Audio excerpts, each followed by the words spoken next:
तर घरांमध्ये फर्निचरचं काम करताना कॅमेरे बसवून व्हिडिओ बनवल्याचा प्रकार घडलाय। महिलांचे आक्षेपार्ह व्हिडिओ बनवून लैंगिक छळाचा आरोप होतोय। अकोल्यातील एका प्रतिष्ठित सोसायटीत हा धक्कादायक प्रकार उघडकीस आलाय। कार्पेंटरच्या 2 मोबाईलमध्ये महिलांचे आक्षेपार्ह व्हिडिओ पोलिसांची माहिती। नागरिकांनी कार्पेंटरला पकडून पोलिसांच्या ताब्यात दिलं। जुने शहर पोलीस ठाण्यात गुन्हा दाखल करण्यात आलेला आहे। ब्लॅकमेलिंगचा प्रकार आहे। त्याच्या 2 प्रकरणामध्ये मुलीला ब्लॅकमेल करून त्यांनी व्हिडिओ काढले, अश्लील व्हिडिओ काढले आणि तिला ब्लॅकमेल करत आहे आम्ही। अशा काही तक्रारी आल्या का? हो, तक्रारी आलेल्या आहेत ना। आम्ही ताईला घेऊन इथं आलेलो रिपोर्ट द्यायसाठी। ताई पण सोबत आलेल्या आहेत। आणखी काही महिलांच्या तक्रारी आहेत? आणखी काही 4 महिला आहेत। आणखी त्यातली आणखी एक महिला तक्रार द्या समोर आलेली आहे।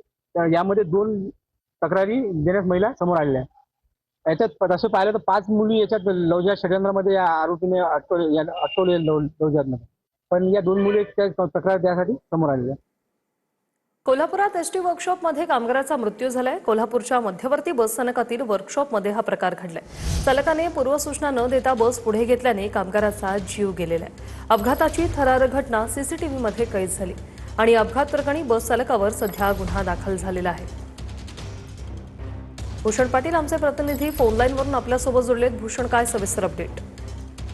नक्कीच ही थरारक घटना आपण बघतोय सीसीटीव्हीच्या माध्यमातून। खरं तर कोल्हापुरातील मध्यवर्ती बस स्थानक मधल्या वर्कशॉप मधला हा सगळा प्रकार आहे। या वर्कशॉप मध्ये एक बस आहे ती नादुरुस्त झाल्यामुळे दुरुस्तीसाठी आलेले होते आणि पांडुरंग चव्हाण हे जे कामगार आहेत ते या बसची दुरुस्ती करत होते आणि ही दुरुस्ती करून ते बाहेर येत असताना त्याच वेळी चालकानं कोणतीही पूर्वसूचना न देता ही बस जी आहे ती पुढे घेतल्याचं आपण दृश्यामध्ये बघतोय आणि त्यामुळं हा अपघात आहे तो झालेला आहे आणि अपघातामध्ये पांडुरंग चव्हाण या कामगाराचा मृत्यू झालेला आहे आणि एकूणच ही सगळी घटना आपण सीसीटीव्हीच्या माध्यमातून बघू शकतो। या सगळ्या अपघातानंतर तातडीनं चव्हाण यांना सीपीआर रुग्णालयामध्ये दाखल करण्यात आलं, मात्र त्यापूर्वीच त्यांचं मृत्यू झाल्याचं सांगण्यात आलं।